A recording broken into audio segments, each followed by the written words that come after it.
Welcome to Christian World News, everyone. I'm Wendy Griffith. And I'm George Thomas. In Canada, a radical sex ed curriculum being pushed in public schools by the LGBT community has parents afraid their children will become confused and even brainwashed. That's exactly right, George. But as I discovered in my recent trip to Canada, there could be a silver lining.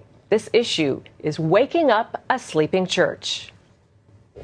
A family can be made up in many different ways. It's called Shoji, for sexual orientation and gender identification, a curriculum that teaches public school students across Canada to celebrate the homosexual lifestyle and that gender is fluid.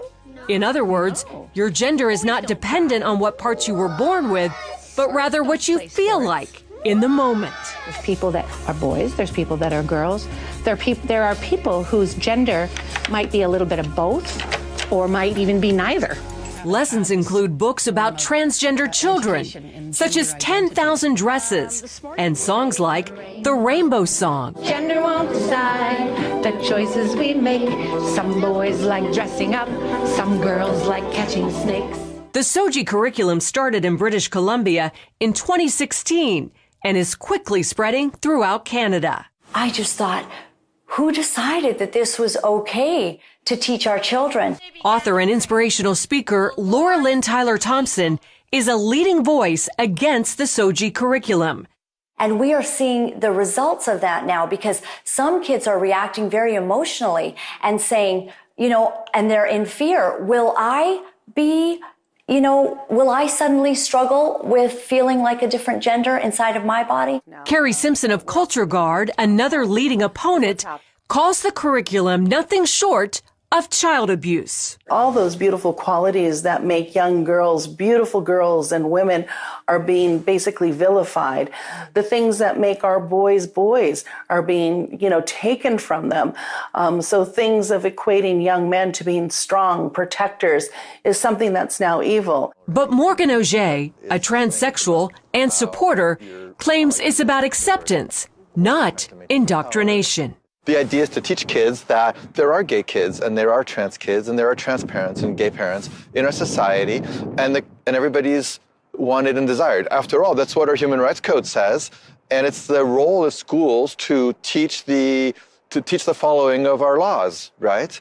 Simpson disagrees, saying she sees Shoji's real goal as altering our culture from a heteronormative society into one where anything goes, no boundaries, no values, no morals.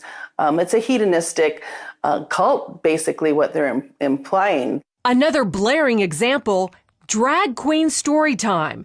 It's happening in Canada and America, where some public schools and libraries invite drag queens, some dressed like horned demons, to read to young children.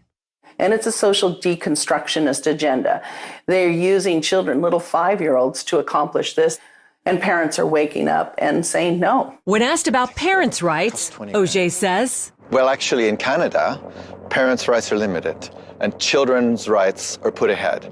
So the child has the right to be protected from the parents when the parents behave badly. Canada is known as one of the most gay-friendly countries in the world, with many of their largest cities featuring their own gay villages, like here in Vancouver, which has literally rolled out the Rainbow Road.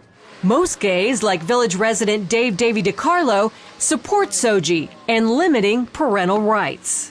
The change that we have to see is sometimes the parents, and the kids are doing actually really okay. This is very scary stuff. Longtime Vancouver area pastor Kevin Kavanaugh says this is far more serious than most Canadian Christians realize. Our problem is not the teachers, the educators, the administrators.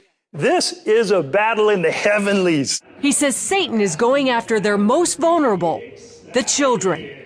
And the little girl came home in tears because the teacher had told her, since she was playing with some toys in the class that were deemed to be masculine in nature, that she was likely a boy in a girl's body. The mother went to the school the very next day, and instead of having any sort of tolerance or support or understanding, she was actually called names. She was told that she was a homophobe, that she was a bigot. With that in mind, Tyler Thompson, Simpson, and Pastor Kevin are spreading their message across social media and in town hall meetings. The pro-gay backlash has been fierce. And the hatred and the anger and the bullying that came against us, even though we said, we love you, we don't take from you the opportunity and the freedom to live as you choose. We love you, but we do not agree with you. Pastor Kevin believes Canadian Christians are in a 2 Chronicles 20 moment. The word was this battle is not yours, Jehoshaphat. This battle is the Lord's. And the church is beginning to prepare for what it takes to fight for our kids.